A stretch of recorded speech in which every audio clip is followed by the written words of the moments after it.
Hola, ¿qué tal? Buenas noches y bienvenidos al programa de esta noche de jueves, que para nosotros, bueno, pues como saben, cierra ya la semana. Una semana un tanto atípica, ya que el martes no estuvimos con ustedes debido a la programación especial originada por ese derbi futbolístico de la máxima entre el Sporting y el Real Oviedo. Un contenido que también va a tener repercusión en lo que vamos a hablar a continuación. Crisis sociosanitaria, crisis política, crisis económica.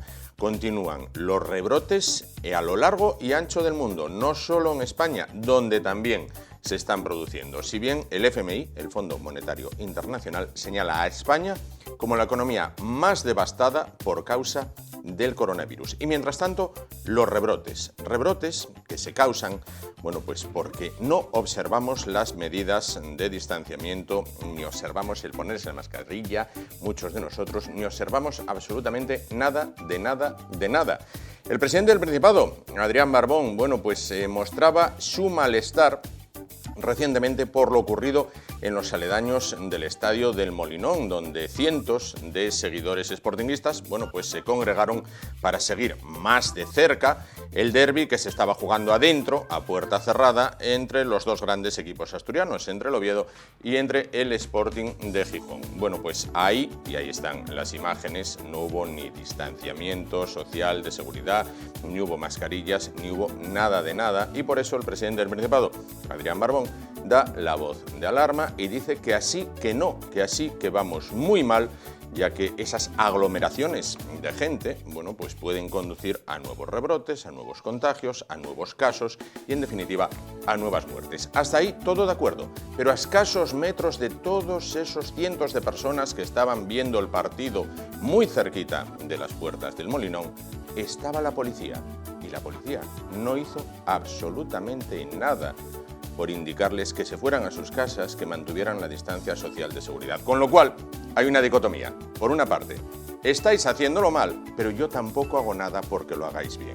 Cada uno tiene una responsabilidad individual, pero cuando se trata de un grupo, la responsabilidad ya es colectiva y corresponde a las autoridades. Cabecera y comenzamos.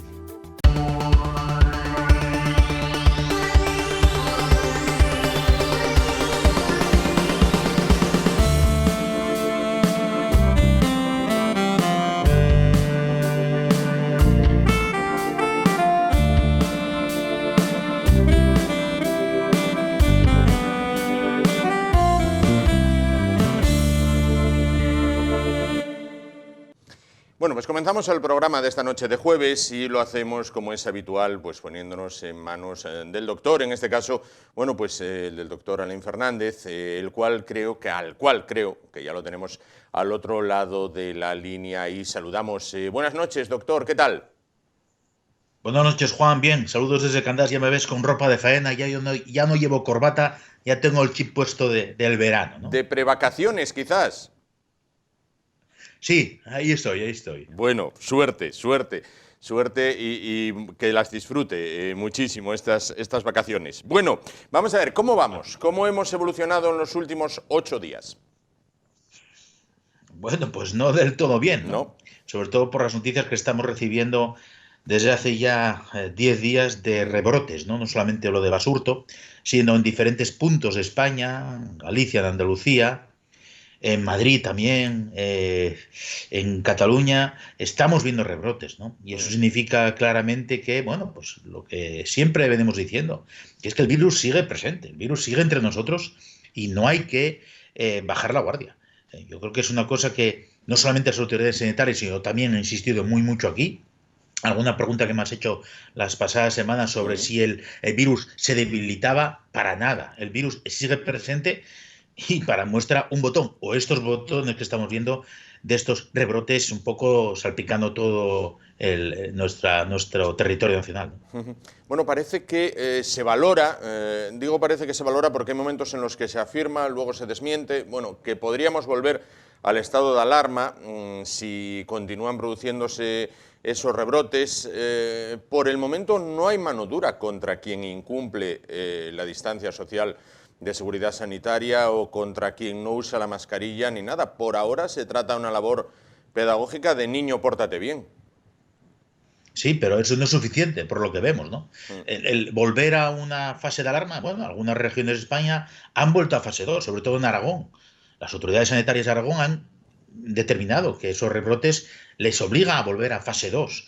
Y en el resto de España yo creo que tenemos que estar muy concienciados y la gente no está concienciada. Ujú. Lo que tú dices, mano dura, no sé si mano dura, pero la gente tiene que saber que es muy sencillo.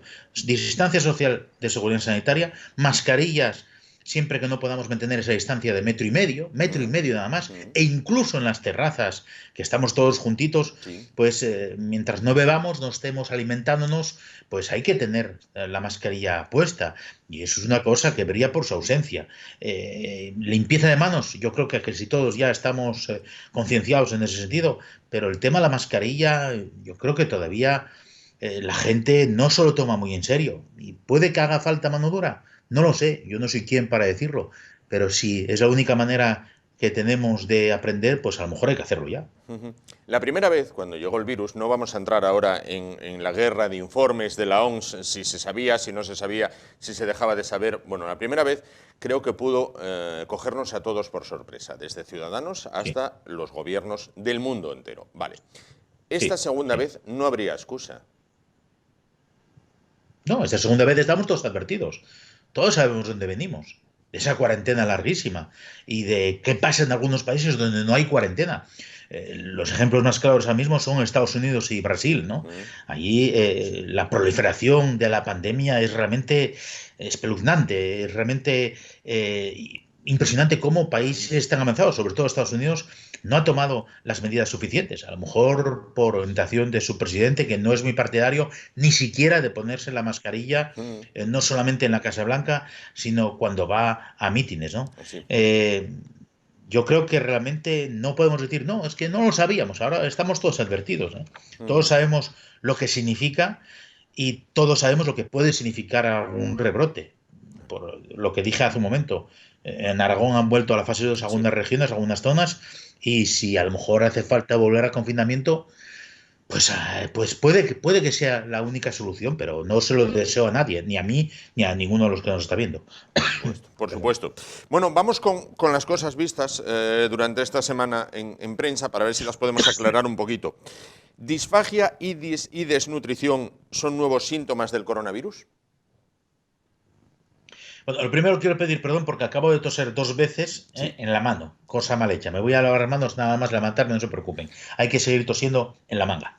Lo segundo, disfagia y desnutrición. No son unos síntomas, son unas consecuencias. Ujú. Vamos a explicar muy fácilmente. Sí, La disfagia es lo que en medicina llamamos la dificultad de tragar, ¿no? sí. Y eso como consecuencia lleva a una desnutrición. Disfagia suele ser muy frecuente en gente mayor y sobre todo en gente que padeció ictus, Sí. porque tiene una alteración de la musculatura. Ujú. El coronavirus afecta, como hemos visto, a diferentes partes de nuestro organismo y también parece ser que a nivel bucal y orofaringeo, a nivel orofaringeo de Sí. la boca y de la faringe, afecta también la musculatura. Y eso tiene como consecuencia que hay una dificultad para tragar. Si además tenemos en cuenta que hay mucha gente que va a estar intubada y que por lo tanto va a ver pues, alterada, modificada esa zona de paso normal del alimento, una vez que salgan de la UCI, Sí. pues les va a costar también poder alimentarse en condiciones. Por Claro. eso hay que tener mucho cuidado. Es lo que solemos ver, Juan, cuando a la gente mayor a lo mejor se le recomienda tomar cualquier tipo de alimentación en forma de papilla, ¿no? Sí. Porque es más fácil deglutir. Mm. Y, lógicamente, si hay una dificultad a la hora de tragar, de deglutir, de comer, pues está claro que lleva a la desnutrición. Bueno, por otra parte, continúa el debate en torno a la hidroxicloroquina. Vamos a ver, hay una controversia tremenda en la comunidad científica, en la comunidad médica. ¿Qué ocurre con esta sustancia? No, no. La OMS y otros estudios ingleses dicen que no es lo suficientemente eficaz, ¿no? ¿Mm? Pero en España, ya lo hemos hablado aquí, había unos 20 protocolos Sí. de aplicación de la hidroxicloroquina y concretamente más o menos la mitad se han suspendido, pero los que se iban a iniciar se han suspendido, pero los que estaban ya en desarrollo obviamente y lógicamente responden a una serie de protocolos, una duración, Sí. una población determinada, pacientes determinados, gente determinada, con edades, con unas características determinadas, cuyo estudio tiene que llegar hasta el final, ¿no? Digamos que bueno, unos estudios, como digo, de la OMS y de Inglaterra ya han finalizado y dan como conclusión de que no hay ningún efecto beneficioso de la toma de hidroxicloroquina, pero en España, por ese motivo, se han eliminado, suspendido la mitad de los 20 que estaban iniciados, pero otros tienen que llegar hasta el final, porque hay que sacar conclusiones de esos protocolos, de esas terapias con hidroxicloroquina en función de la población concreta y el motivo por el cual se hizo el estudio, ¿no? Por tanto, no, son cosas absolutamente normales que pasan en el mundo científico, donde los estudios tienen que llevarse hasta el final, cuando se han iniciado, y los que no se han iniciado, pues se suspenden, como en este caso. Claro, bueno, por otra parte, el fracaso de Suecia desautoriza la teoría de la inmunidad del rebaño. Pues mira, uno podría pensar que sí, viendo lo que está pasando en Suecia, ¿no? Recordemos, lo que es la inmunidad del rebaño es la teoría que hemos presentado aquí, que han presentado aquí incluso algunos veterinarios, de que cuanto más gente esté infectada, mejor, porque digamos que más gente está inmunizada. En Suecia, contrariamente al resto de países, en Inglaterra quisieron hacer lo mismo en principio, y parece ser que los americanos y los brasileños defienden algo parecido, por visto los resultados. En Suecia no han querido ir a la cuarentena, no han querido parar la economía en seco, sino que han solamente paralizado algunas secciones de la economía para, con vistas a futuro, poder recuperar mejor lo que es la economía actual, ¿no? Los niveles buenos de economía.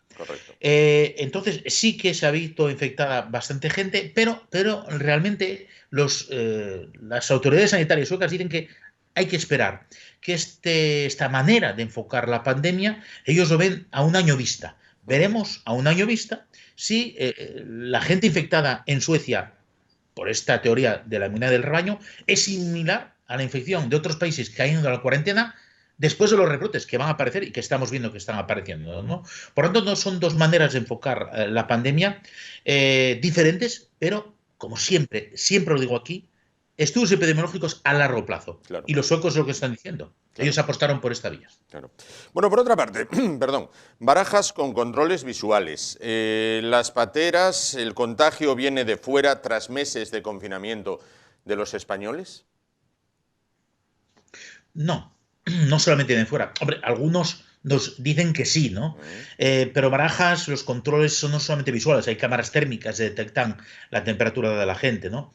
Yo vuelvo a insistir, no quiero que nadie piense que el extranjero, el que viene de lejos, es el que nos trae la infección, el virus, ¿no? El virus está entre nosotros. Las infecciones que se pudieron ver, pues incluso en Basurto, son de gente que fue a hacer visitas al hospital. Gente residente en el País Vasco.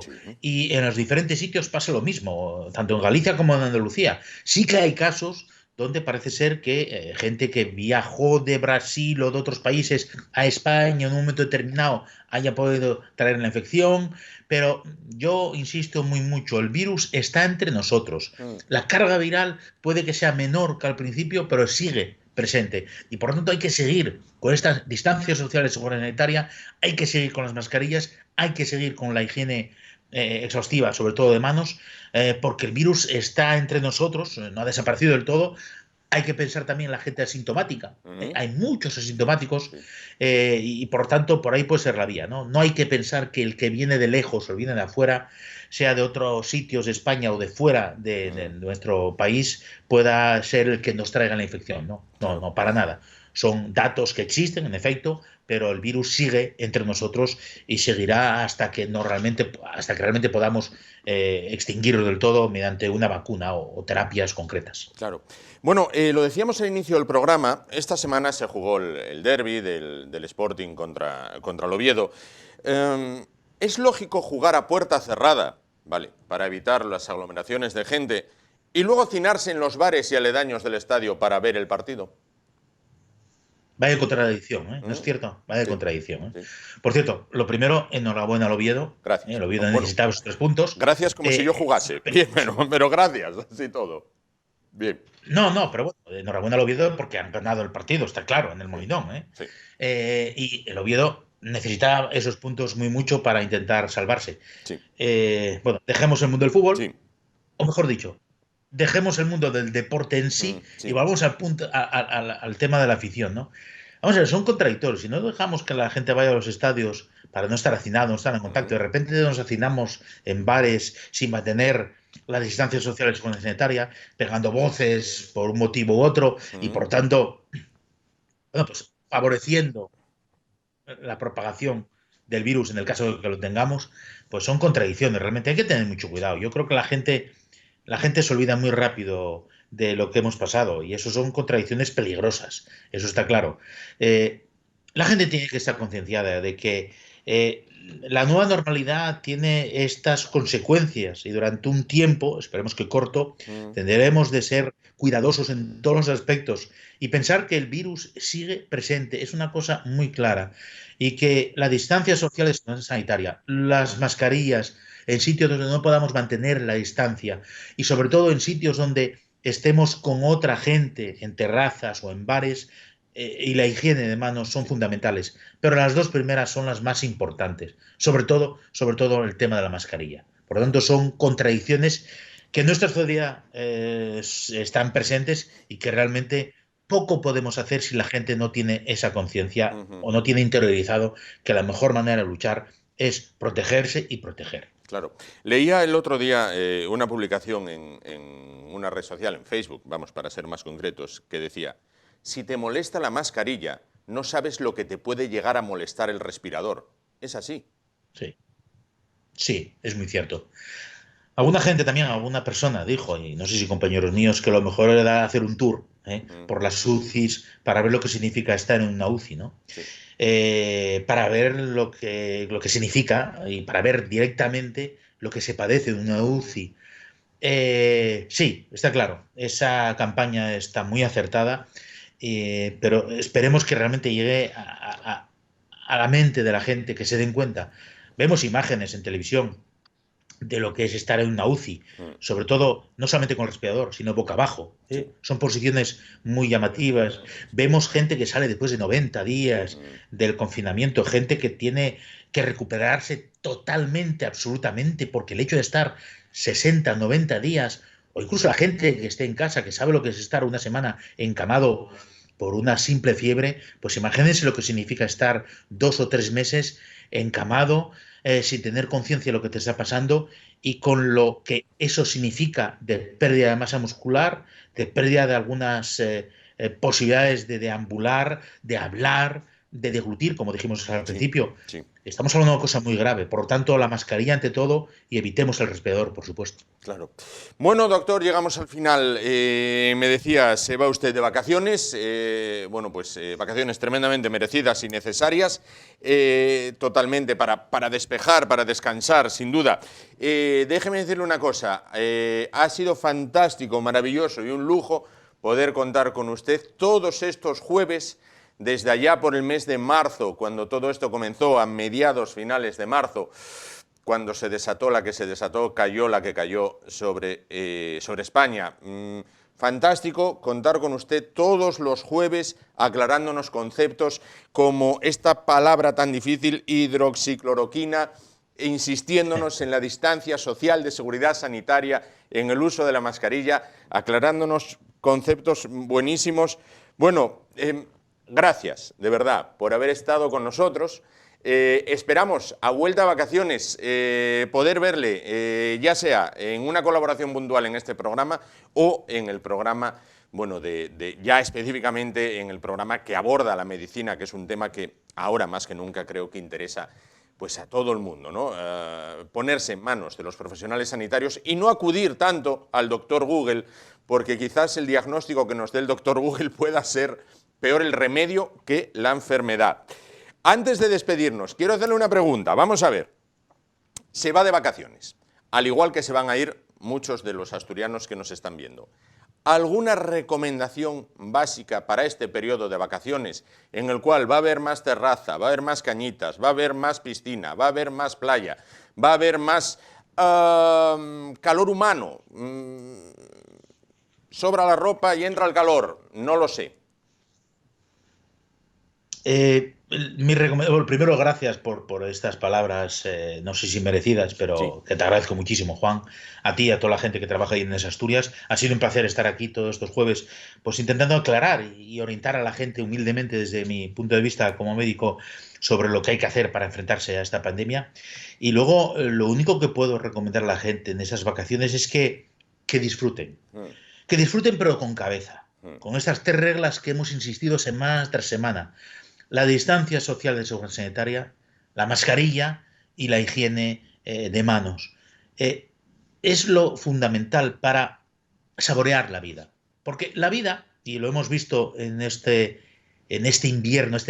invierno, en primavera mm. e inicio de verano 2020, que se nos quedará para siempre en nuestros recuerdos, hemos visto que la vida, en el fondo, es muy importante, que las cosas de la vida, las cosas que apreciamos Sí. a diario, eh, son mucho más importantes que otras cosas, pero también que la vida humana es algo muy débil, Mm, que por un simple virus, ujú. un organismo microscópico puede llegar a ser, bueno, pues fatal. La vida es un bien que tenemos que apreciar. Las cosas pequeñas de la vida es lo que hemos estado apreciando. Hace unos días un amigo me dijo: yo creo que la gente se ha vuelto más egoísta. Yo, sin embargo, creo que no. La gente se ha vuelto más empática. Mucha gente se ha vuelto más empática. Sí, sigue habiendo algún que otro egoísta, Sí. no cabe duda, pero esos son los de menos. Porque nos hemos dado cuenta que la vida de nuestra vida y la vida de los que nos rodean depende de nosotros. Por lo tanto, estemos donde estemos, tengamos en mente lo que hemos padecido, de dónde venimos y a dónde queremos ir. Y pensemos en positivo. Pensemos que en breve habrá terapias radicales con el virus.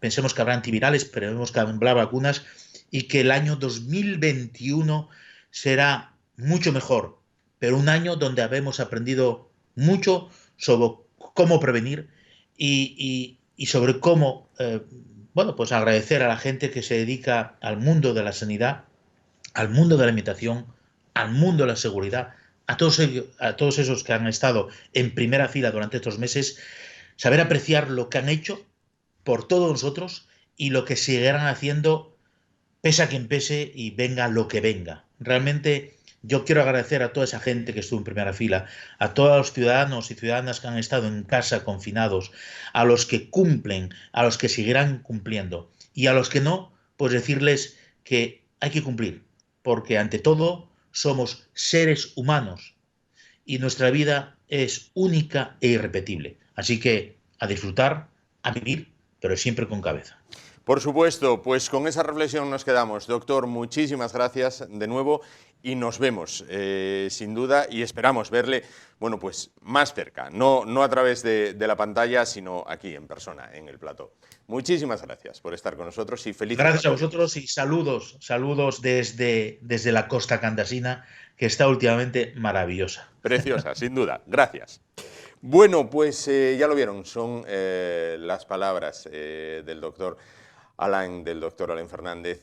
Bueno, pues sin duda, unos consejos muy fáciles de aplicar, muy fáciles de seguir y que esperamos que sea como la lluvia que ha caído en las últimas horas en Asturias, ¿no? Bueno, que cae, cala y que algo quede, por favor, porque no es tan difícil usar esto, no es tan difícil, no es tan difícil. Bueno, nos vamos a publicidad y en un momento volvemos y continuamos para cambiar totalmente de asunto. Hasta ahora.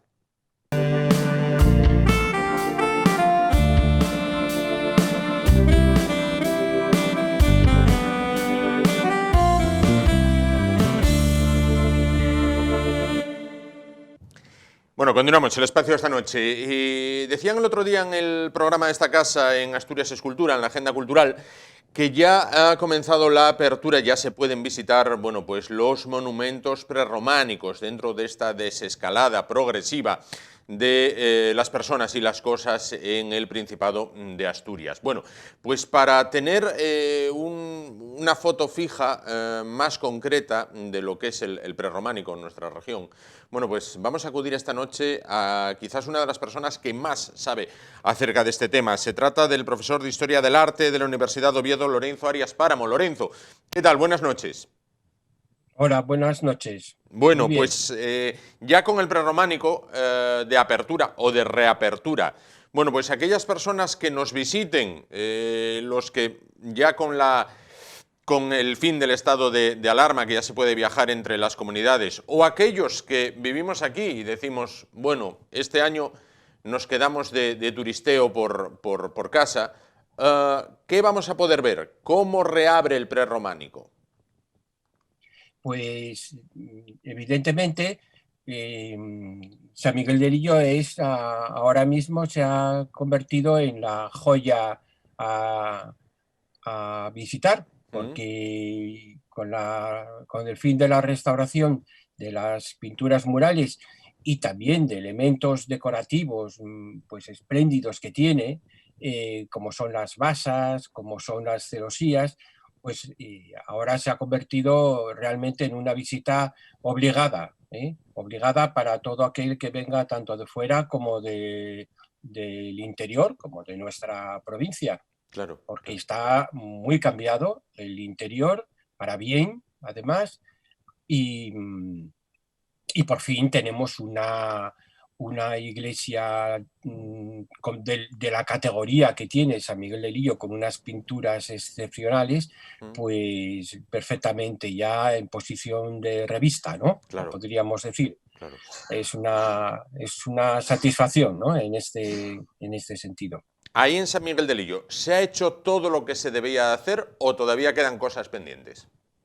Se ha hecho todo. Bueno, este conjunto de iglesias necesitan un mantenimiento Sí, pues permanente, ¿no? sí, Y quiere decir que pues habrá que hacer alguna intervención puntual en algún año, ¿no? mm, Porque evidentemente son, como decía en alguna ocasión, ya enfermos crónicos, ¿no? Que claro, si una teja, que si hay que... claro, Bueno, claro. pero ahora mismo está espléndidamente. Hay una intervención pendiente Mm, que es el suelo. El sí, suelo tiene losas, ¿no? mm, Y esa era una intervención que se hizo en 1885, ¿no? Eh, y entonces desde ahí tiene ese tipo de losa, claro, porque San Miguel del Illo en el siglo XIX el suelo eh, había subido mucho, lo habían elevado como 40 centímetros, ¿no? ¿y eso por qué? Entonces en la restauración del XIX pues se bajó, se puso ese enlosado que permanece ahora. Y ese enlosado lo que está proporcionando es mucha humedad Ujú, ujú. a la iglesia. Así que se va a cambiar por un suelo similar al que tendría un opus igninum, ¿no? Pero con materiales absorbentes, es decir, Mm. que no introduzca humedad y al revés, ¿no? Que sea realmente que cree un ambiente menos húmedo, ¿no? Menos hostil en este caso. Bueno, los demás monumentos, como puede ser Santa María del Naranco, San Julián de los Prados, Santa Cristina de Elena, etcétera, etcétera, ¿necesitarían un plan así integral como el de San Miguel del Illo? ¿Necesitarían un lifting, una intervención de urgencia o pueden ir tirando? Sí, sí, no, algunos necesitan más que un lifting, necesitan una intervención terrible. Mm, Tenemos, Santander de Unión está maravillosamente ahora, ¿no? sí. Ya desde hace 2 años se han restaurado las pinturas, que Mm, tiene unas pinturas mozárabes de influencia islámica preciosas, con los astros, ¿no? Con murallas pintadas y almenas, ¿no? sí. Es maravillosa. Tenemos también Santa María de Naranco, Mm, evidentemente, sí. que nada más que necesita algún arreglo puntual. Y Santa Cristina de Elena está ahora mismo bien, ¿no? Salvo alguna cosa que vaya a más Sí. largo plazo, pero ha tenido una restauración buena. Necesitaría una consolidación del iconostasio, pero bueno, Mm, claro. pero esa es Eso ya lo lleva arrastrando desde hace muchísimos años. Desde hace años. Bueno, y sí. Valdedios ahora mismo sí que necesitaría una restauración de parte de sus pinturas, ¿no? Claro. Pero tendríamos Priesca, San Salvador de Priesca, que está en la zona de Colunga, sí. En la zona de Colunga, en la zona de Villaviciosa, sí. Luego Viendes estaría en la zona de Colunga, y esas dos iglesias ahora mismo necesitarían quizás una restauración de las pinturas en Priesca, pero en Santiago de Gobiendes no necesitan ahora mismo una urgencia, salvo la que tiene permanentemente, que es el cementerio pegado, ¿no? En la cara norte, ¿no? Que eso es un problema que arrastran muchas de estas iglesias, precisamente porque permanecen gracias a que han sido utilizadas como iglesias parroquiales. Claro, ¿no? claro. Y en consecuencia el cementerio se disponía a un lado, ¿no? Sí. Y algunas se ampliaban, pero permanecen en el fondo gracias a que fueron parroquia, iglesia parroquial, sin continuidad, ¿no? Fueron más parroquia que monumento, en una palabra. Sí, claro, porque no, pues se les ampliaban el ábside, la nave se prolongaba también, el cabildo al sur se quitaba la habitación original, pero bueno. Claro. Y he dejado para el último lugar Santullano, porque claro, ahora ya no hay excusa. Ahora ya no tenemos excusa para olvidarnos de Santullano.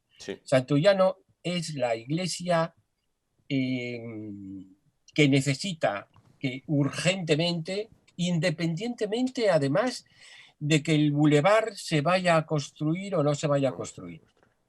Santullano necesita una restauración. Necesita una restauración y no hay ningún motivo, evidentemente el económico sería uno, que duda cabe, pero se están haciendo obras de otro tipo. Y esta, yo creo que tendría que tener una especie, digamos así, de salvación nacional, ¿no? Como una urgencia especial. Es decir, Santullano tiene las pinturas murales con un programa iconográfico completo y que es la iglesia con pintura mural más alto medieval, más importante que tenemos en el occidente europeo. Claro. Entonces, no podemos mirar para otro sitio. Lorenzo, usted es una voz autorizada dentro del prerrománico, es un enamorado del prerrománico, pero a pesar de saber tanto del prerrománico, ¿usted cada vez que visita estos monumentos descubre algo nuevo o ya está todo sabido acerca de lo que hay que saber? Ya. No, ¿qué va? Hay mucha investigación, Hay investigación de todo tipo, Es de todo tipo, quiero decir, a nivel histórico, a nivel arqueológico. Por ejemplo, Santullano no se ha excavado nunca. Y evidentemente una excavación nos puede dar a conocer todo el conjunto palatino de Alfonso II que tenía alrededor. Es cierto que una parte se fue con la autopista, pero en la parte que queda el terreno que está al sur y que coge la parte de la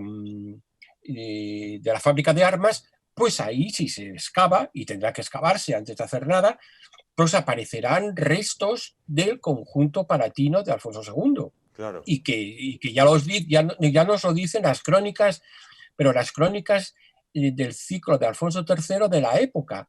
Es decir, en el siglo IX ya nos dicen que Santullano tenía balnea, tenía palatium, es decir, que había un conjunto de edificaciones al sur que eran las que configuraban el entorno palatino de Alfonso II, en el 820.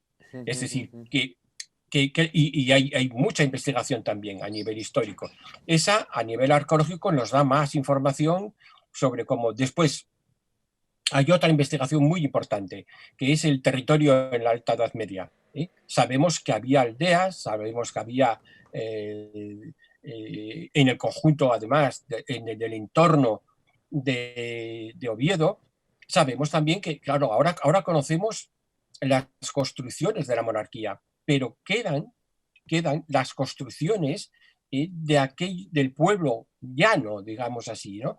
Y hemos encontrado muchísimos asentamientos en el Oviedo medieval, en lo que es la calle La Rúa, la calle de Altamirano, en esas zonas, al ir excavando. Ahora concretamente en el Museo de Bellas Artes apareció otra fuente similar a la de Foncalada, que se puede ver además porque Sí, está con un sí. cristal.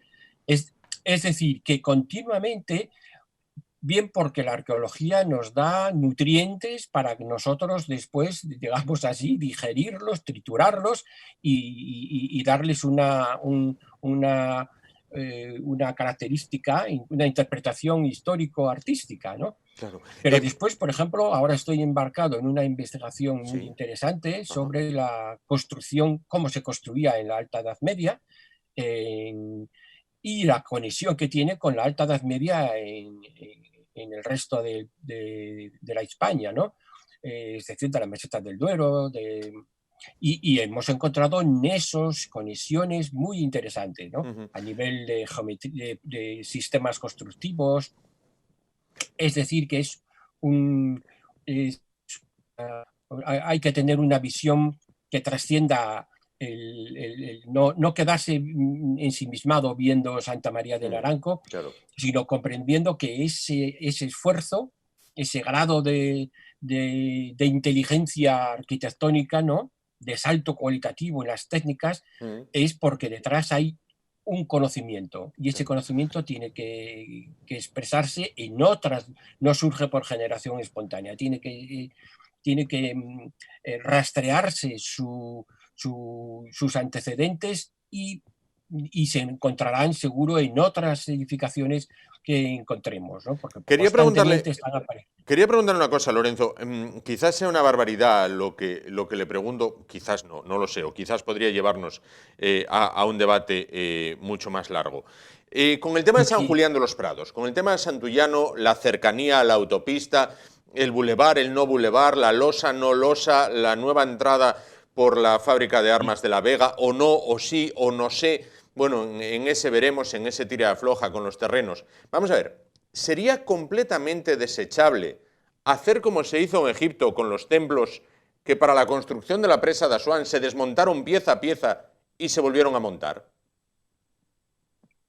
Sí. ¿Qué, la fábrica de La Vega o No, Santullano? Santullano. Lo digo con ironía, ¿eh? Sí. No, Santullano, la posibilidad de desmontar a Santullano es imposible. Ajá. ¿Por No, qué? es imposible. No es un edificio construido con sillares. Hay un ejemplo en este sentido muy ilustrativo. En los años 30, Mm, la iglesia de San Pedro de la Nave, una sí. iglesia visigótica, Mm, que se encuentra en Zamora, en el Campillo, al ujú, norte sí, sí. de Zamora, mm, estaba, iba a ser colmatada, Sí. le iba a afectar una presa que iban a construir ahí, una empresa hidroeléctrica, ¿no? Sí. Iba a quedar enterrada.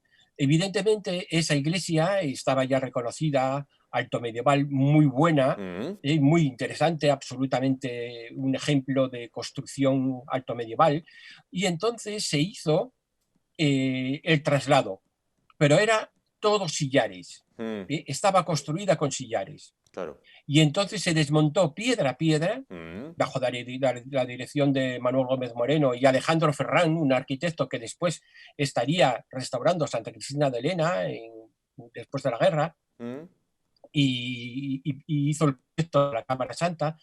Entonces se trasladó a una zona evidentemente más alta y otro pueblo cercano, ¿no? claro. Eso sí se pudo hacer porque literalmente eran sillares. Entonces, se hizo una anastilosis, ¿no? Que se llama, ¿no?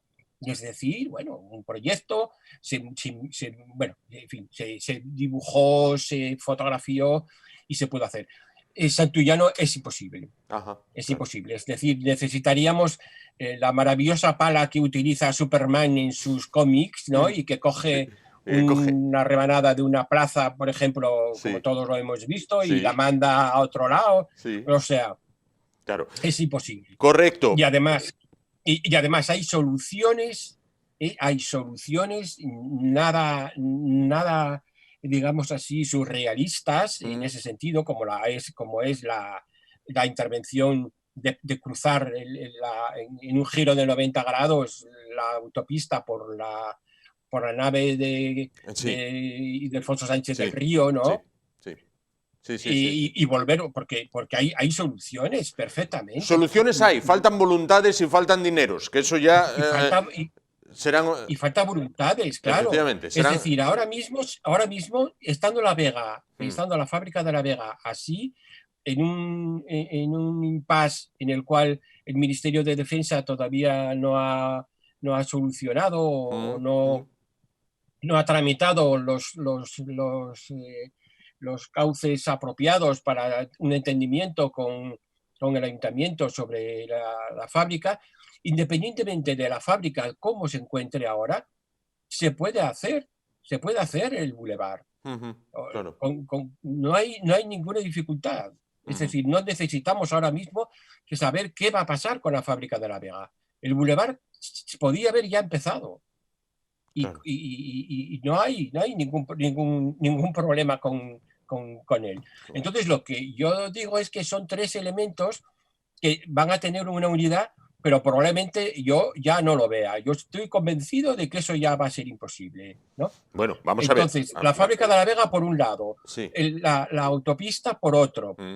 y Santullano mientras, esperando ahí el pobre, digamos en la UCI, valga la expresión, Sí, esperando a que lo mimen un poco. esperando, Ya no pide que le restauren, pide que lo esperando, mimen. esperando y desesperando. Lorenzo, Claro, imaginémonos, nos decían antes las personas que saben y mucho del turismo, que este año, bueno, pues mucha gente se queda de turisteo por Asturias. Los propios asturianos claro. no. Es lo que hay que hacer. Es lo que hay que Tenemos hacer muchísimo que en este conocer. caso, ¿no? Bueno, si usted tuviera que recomendar una ruta para una persona que viva en Oviedo, en Gijón, en Avilés, bueno, una ruta de introducción al prerrománico, ¿qué habría que visitar así de manera breve? Porque me están apurando con el tiempo. Bien, pues en primer lugar hay un orden cronológico ¿Mm? muy espléndido. Si está en Oviedo, Sí, puede. Si no tiene coche, pues sencillamente se mueve por Oviedo en autobús en el Túa, o primero la visita obligada a Santullano, Santullano. San Julián de los Prados, que es de Alfonso II, del 820, Ujú, y ve las pinturas murales, correcto. ve perfectamente cómo es una iglesia que se va a repetir a lo largo de los siglos prerrománicos. Y después visita a Santa María de Naranco Ujú, y a la Cámara Santa. Bueno, al Naranco quiero decir también Lillo, mm, evidentemente, sí, y después Santa María, o sea, la Cámara Santa. Cámara Digo Santa. después la Cámara Santa porque es conjuntamente visita el gótico y Mm, visita también, lógicamente, el prerrománico, que es la Cámara Santa, sí, la sí. capilla de San Miguel y la cripta de Santa Leocadia.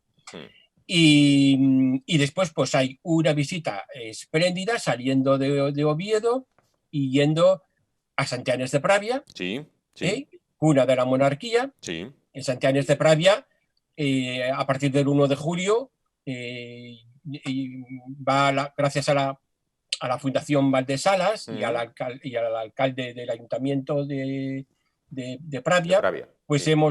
estoy en el patronato de la fundación, por eso lo Lo digo. conozco. Pues vamos a tener un guía, un museo, y está espléndidamente y maravillosamente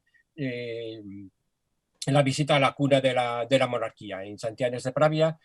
Y después yo recomendaría que se siguiera en dirección interior Ujú, para ver Cornellana, sí, el monasterio de Cornellana, y a continuación San Martín de Salas, porque San Martín de Salas está el último prerrománico asturiano, el ujú, del 951. San sí, Martín de Salas, que ahora es un museo, ¿eh?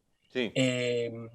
Que está con 25 piezas maravillosas de la decoración escultórica de la iglesia de San Martín, que es del 951 y que es de lo mejor que podemos ver en decoración escultórica, repito, prerrománica, en Asturias.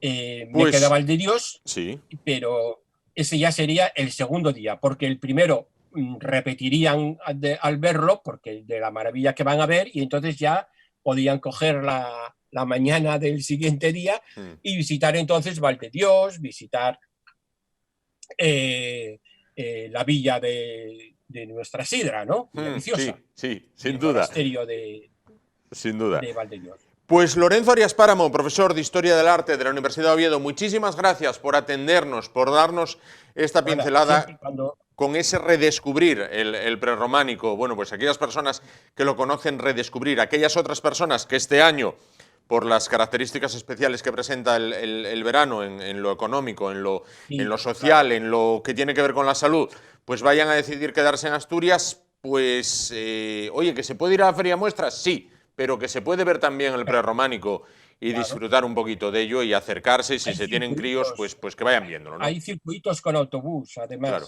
claro. Pues Lorenzo, muchísimas gracias, alegrándome de saludarle. Gracias, igualmente. Gracias y buenas noches. Buenas noches.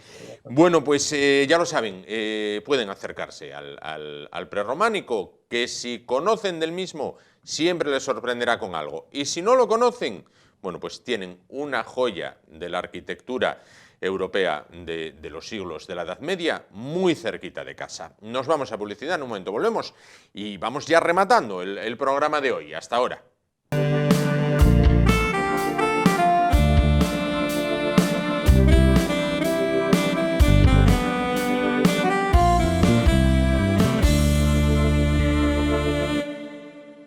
Bueno, pues continuamos, vamos a afrontar ya lo que es la recta final del espacio de esta noche, bueno, pues haciéndonos eco de una polémica que lleva sacudiendo, pues iba a decir medio mundo, no, una parte muy importante del mismo, como son los Estados Unidos de Norteamérica, porque la muerte de un ciudadano negro, George Floyd, a manos de la policía norteamericana ha desencadenado, bueno, pues unos disturbios sin precedentes desde los tiempos de Martin Luther King. Se ha vuelto a poner sobre la mesa el tema del racismo, un racismo del cual podremos hablar también algún día en este programa, un racismo solapado en Estados Unidos, en algunos momentos álgido, en otros momentos, bueno, pues más bajo, pero un movimiento que se está cobrando, curiosamente, la vida, no la vida, porque son objetos inanimados, son solo objetos cargados de simbología e historia, como son las estatuas. Bueno, pues ahora se derriban las estatuas en Estados Unidos y como todo lo que ocurre en el gigante americano tiene eco en Europa en general y en España en particular, bueno, pues ya hay voces que dicen que hay que derribar también las de aquí, quizás sin un intento de esos de vamos a reescribir la historia, todo lo que se hizo no vale, guarden sus libros, quémenlos, si eso, que ya en algún pasaje de la historia se quemaron los libros, bueno, pues reescribamos la historia de nuevo. Bueno, vamos a ver, ¿por qué se destruyen las estatuas en Estados Unidos? ¿Quiénes son los personajes de los que se está destruyendo? Bueno, pues se les está tirando abajo de los pedestales. Vamos a hablar con José María Rodríguez, profesor de Historia. ¿Qué tal? Buenas noches. Hola, buenas noches. Bueno, entonces, ¿qué ocurre en Estados Unidos? ¿Por qué de la muerte a manos de la policía de un ciudadano negro, como era George Floyd, se pasa al derribo de las estatuas? Bueno, es un fenómeno muy complejo, ¿eh? Esto que ocurrió con la triste muerte del señor Floyd, yo creo que no es más que el detonante de una cosa que venía de muy atrás, ¿eh? Y que tiene orígenes diversos, ¿eh?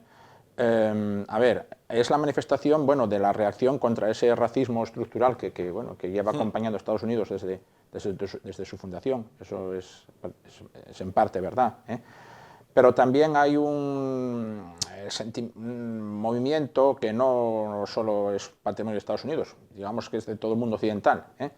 que es una especie de movimiento de autoodio que surge en el propio mundo occidental hacia todo lo que es sus orígenes, sus tradiciones y su historia. Eso lo tenemos aquí en España también, lo tenemos en Europa, Sí. lo hemos visto en Inglaterra incluso. Y no es solo, ya te digo, no es solo un odio o un rechazo hacia la llamada supremacía blanca, sino un poco un odio, un rechazo hacia todo lo que es el papel histórico que significó la civilización y la cultura occidental. Entonces, luego eso también adobado con muchísima ignorancia, con muchísima mala fe, con muchísima, bueno, pues brutalidad, como en todo. Claro. Bueno, si hay un país que se regodea en avergonzarse de su historia y de sus personajes históricos, ese es España. Bueno, ahora se traslada a Estados Unidos. En Estados Unidos en el año 1860, en la década de 1861, hubo una guerra civil de los estados del sur, estados esclavistas contra los estados del norte, bueno, que perdieron los del sur. Sin embargo, la bandera confederada ondea muchos estados del sur, hay estatuas, algunos de sus protagonistas, como el general Lee, el presidente Jefferson Davis. Ahora esa gente también se la derriba de las estatuas. Sí, bueno, hay que decir que ese movimiento revisionista contra los símbolos históricos del pasado confederado de los estados del sur no arranca ahora con la muerte de Floyd, ya viene de atrás, de años atrás. Bueno, sí, lo que tú has dicho, Estados Unidos está partido en dos, los estados del sur, que tenían su modo de vida, su estilo de vida, su idiosincrasia, sus intereses económicos y tal, bueno, fueron a la guerra con el norte y perdieron. ¿Vale? Entonces, bien, en Estados Unidos tuvo que reconstruirse nacionalmente. Entonces, allá por 1880, 1890, es decir, pasadas unas décadas de la guerra, se decidió que había que, bueno, un poco en aras de la reconstrucción nacional, respetar la memoria y hasta cierto punto las razones de los derrotados, que eran los confederados. Entonces empezaron a proliferar pues las estatuas y los memoriales a los héroes de la Confederación. Y quizás a lo mejor aquellos que habían tenido un pasado, vamos a llamar, más noble o destacado, como Jefferson Davis, el presidente, o el general Lee, que era una figura universalmente reconocida. Y bueno, durante la bandera confederada se siguió, bueno, permitiendo o tolerando en diversos ámbitos, pero ya de un tiempo a esta parte eso se ha puesto en cuestión. Y allá donde había estatuas o memoriales a los personajes de la Confederación, pues ya hubo iniciativas, a veces incluso legales, y promovidas por las autoridades. No hablamos de derribos, no hablamos de decisiones administrativas por parte de alcaldes, por parte de gobernadores de estado, de retirar esas estatuas, y en algunos lugares lo han conseguido, y en otros lugares lo paralizó la justicia y están paralizadas. Por ejemplo, en Richmond, que es la capital de Virginia, que era la capital confederada. Hay toda una avenida, digamos, dedicada a rendir homenaje a los héroes de la Confederación, con estatuas, monumentos y tal. Bueno, pues la estatua de Jefferson Davis ya había una decisión en firme para que fuera retirada, una decisión política. Pero bueno, ya los manifestantes se adelantaron y la derribaron por las bravas. Y en cambio la del general Lee se libró de ser derribada sencillamente porque está en un podium de más de 6 metros de altura. Y entonces ahí todos los días se suceden, bueno, pues escenas violentas, ataques a las lápidas, manifestaciones en pro y en contra. Y bueno, sí. Eso en lo que se refiere al conflicto interno en Estados Unidos. Luego hay otra parte. Buena parte de Estados Unidos tiene una raíz española. Estados como Texas, como Florida, todos los de la mitad sur. Todos los de la mitad sur casi tuvieron pasado español. Hay estatuas de Oñate, que fue uno de los conquistadores, Fray Junípero Serra, Cristóbal Colón, Isabel la Católica. Estas también se están derribando. ¿Por qué ese odio a lo español? Bueno, ahí se une este sentimiento de rechazo y odio y revancha contra todo lo que sea blanco, cristiano, occidental, con la vieja y trillada, pero plenamente vigente hoy en día, leyenda negra e hispanofobia. Son fenómenos ahí que coinciden y tal. Y bueno, luego a mí me llama la atención que los que hacen esos ataques y tal, muchas veces son los propios miembros de las minorías a quienes España más, las minorías raciales me refiero, pues indígenas, latinos, población de color, negros si quieres, que España más defendió o más toleró o que con España, vamos a hablar así entre comillas, vivían mejor. Bien. Y si, bueno, pues yo qué sé, si fruto de la desinformación, de la ignorancia histórica, de la barbarie, llámala así en sentido amplio, pues van y se lanzan ahí con furia a derribarlas. Por ejemplo, lo que ocurrió ahí en Alburquerque y tal, ¿no? La estatua de Juan de Oñate. Resulta que los que estaban intentando echarla abajo, que no lo consiguieron, eran todos miembros de minorías raciales. Y en cambio, los que estaban allí defendiéndola con las armas en la mano, encima, que luego ya podemos hablar de eso, Sí. eran los típicos blancos anglosajones y protestantes. Que dices, bueno, ¿y esto cómo es? Es una cosa muy rara. Bien. Pero más allá de, vamos a ver, más allá de que se junten 4 personas de una entidad racial determinada y se calienten tomando 4 cervezas o lo que sea y decidan ir a tirar una estatua, ¿quién maneja a esa gente? ¿Quién está detrás de ese movimiento de vamos a tirar las estatuas? Bueno, pues si me decías si hay algún tipo de mano negra que no sé, que esté de una persona concreta, con nombres y apellidos, que esté detrás de esta oleada de actos vandálicos. No, yo creo que no tenemos a nadie así identificado. Lo que hay es ese movimiento difuso que aúna, pues eso, ese sentimiento que decíamos de autoodio de las sociedades occidentales, junto con, bueno, una especie de indigenismo reverdecido que surge ahora, que no es nuevo tampoco, con el racismo estructural, y con la vieja hispanofobia y leyenda negra de siempre, que ahora, bueno, se aúna todo, bueno, y luego con muchas dosis de gran ignorancia, muchísima ignorancia histórica y cultural y tal, por parte de los que actúan. Y ya te digo, lo que pasaba ahí en Alburquerque, ¿no? Que decíamos que eso. Bueno, esto ha alcanzado Por ejemplo, incluso... atacar a Cervantes. Eso, ha llegado incluso a atacar estatuas de Cervantes.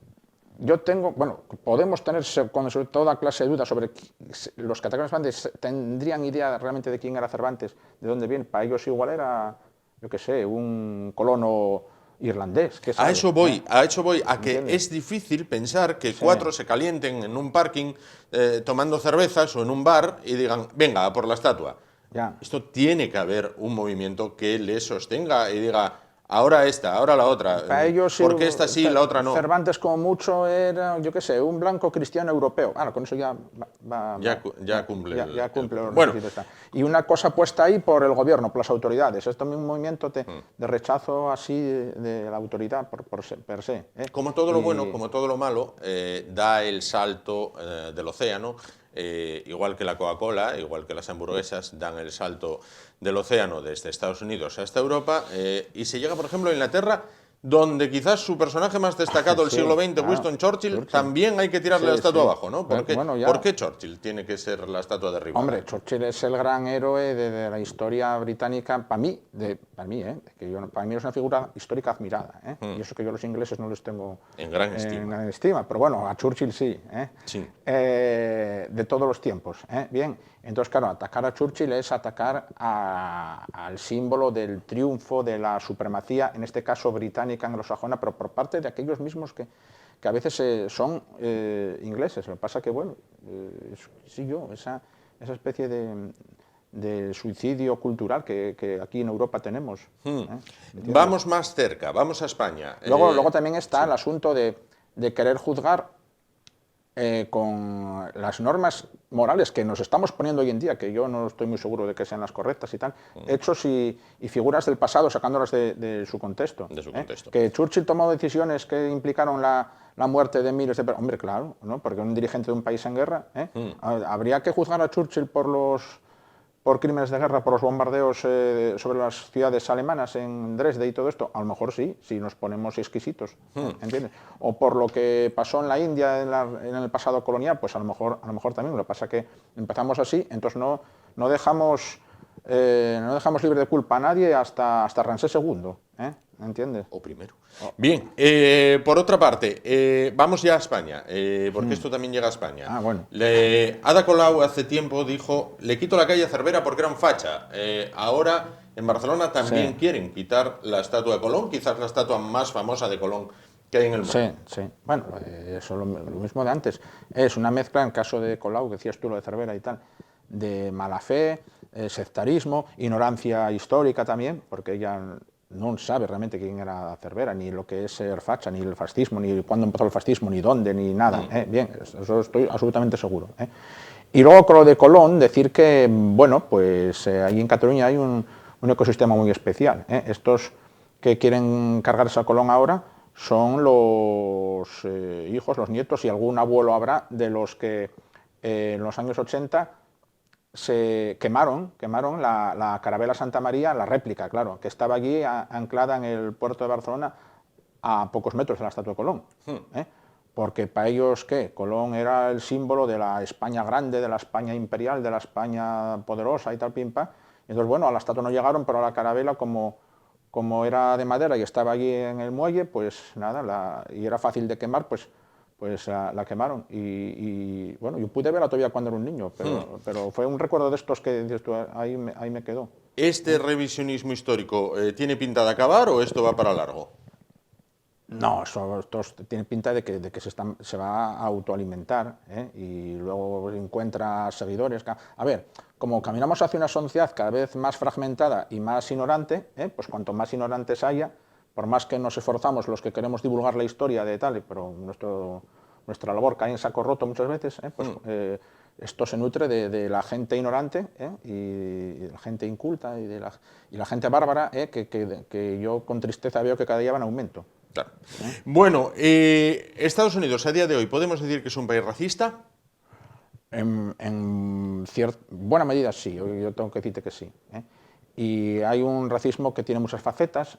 Bueno, yo estuve allí, no estuve mucho tiempo tampoco, estuve 15 días y tal, tampoco eso te da margen a hablar con toda autoridad, pero no cabe duda de que en amplias capas de la población ese racismo se mantiene. Ojo, pero es un racismo que tiene, como te decía antes, muchas facetas. Por ejemplo, hay minorías, los negros son esa minoría, que parece que para muchos es solo la única, pero luego, por ejemplo, está la minoría de los hispanos, que es una minoría pujante, que aunque está a veces discriminada, pero cada vez adquiere más protagonismo, y hay un racismo muy grande entre hispanos y negros, porque los negros a veces ven con un cierto resentimiento cómo los hispanos están ganando protagonismo y tal, y eso es algo de lo que no se habla mucho aquí.